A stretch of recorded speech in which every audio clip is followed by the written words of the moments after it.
যেই কথাটা বারবার বলি, আবারও বলছি সেই কথাটা, এই শতাব্দী ইসলামের বিজয়ের শতাব্দী। এই শতাব্দীতে আপনি মুসলিম সেজে থাকবেন, নামধারী মুসলিম সেজে থাকবেন, আপনি থাকতে পারবেন না। তাবু আলাদা হয়ে যাবে, আপনার চরিত্র স্পষ্ট হয়ে যাবে। আপনি নিজের ভিতরে মুনাফিকি লুকিয়ে রাখতে পারবেন না। এটা সেই শতাব্দী। আপনি প্রতিটা মাস যাবে, প্রতিটা ক্ষণ যাবে, প্রতিটা মুহূর্ত দেখবেন যে এই গোটা পৃথিবীতে মুসলিমরা আস্তে আস্তে তাদের হারানো ঐতিহ্যের দিকে ফিরে যাচ্ছে। লক্ষ্য করেন নাই? সেই যে শুরু হয়েছিল নিজেদের পতন ডাকার জন্য, এই শতাব্দীর শুরুতে এসেছিল কে? আমেরিকা।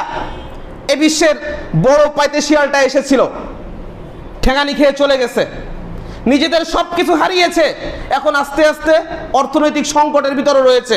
কিন্তু ওটা বোঝা যায় না, ভিতর থেকে একসঙ্গে যখন দোষে পড়বে তখন বোঝা যাবে। একসঙ্গে যখন বোঝা যাবে, ওটাকে বাংলা ভাষায় বলে গোদা পা। বুঝতে পেরেছেন?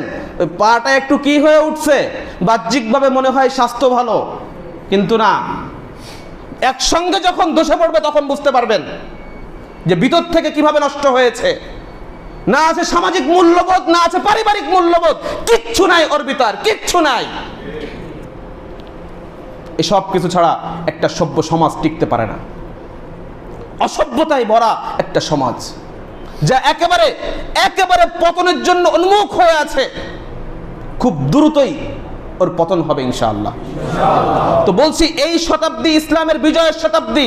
আপনি ইসলাম থেকে দূরে থাকবেন, ইসলামের কিচ্ছু হবে না, আপনি হারিয়ে যাবেন জীবন থেকে, আপনি পরাজিত হবেন।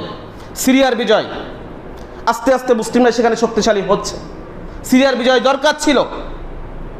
এভাবে আফ্রিকাতে বিভিন্ন অঞ্চলে, মালিতে বিভিন্ন অঞ্চলে মুসলিমরা সেখানে কুফফারদের উপর, এবং সেখানে যেই ফ্যাসিবাদ রয়েছে বা সেখানে যে সমস্ত তাগুত শক্তি রয়েছে, নামধারী মুসলিম শক্তি রয়েছে, এদের বিরুদ্ধে তারা শক্তি অর্জন করছে। সুতরাং ইসলামের বিজয় অবশ্যম্ভাবী, এবং এটা ইসলামের বিজয়ের শতাব্দী। এটা কোনো আবেগ নয়।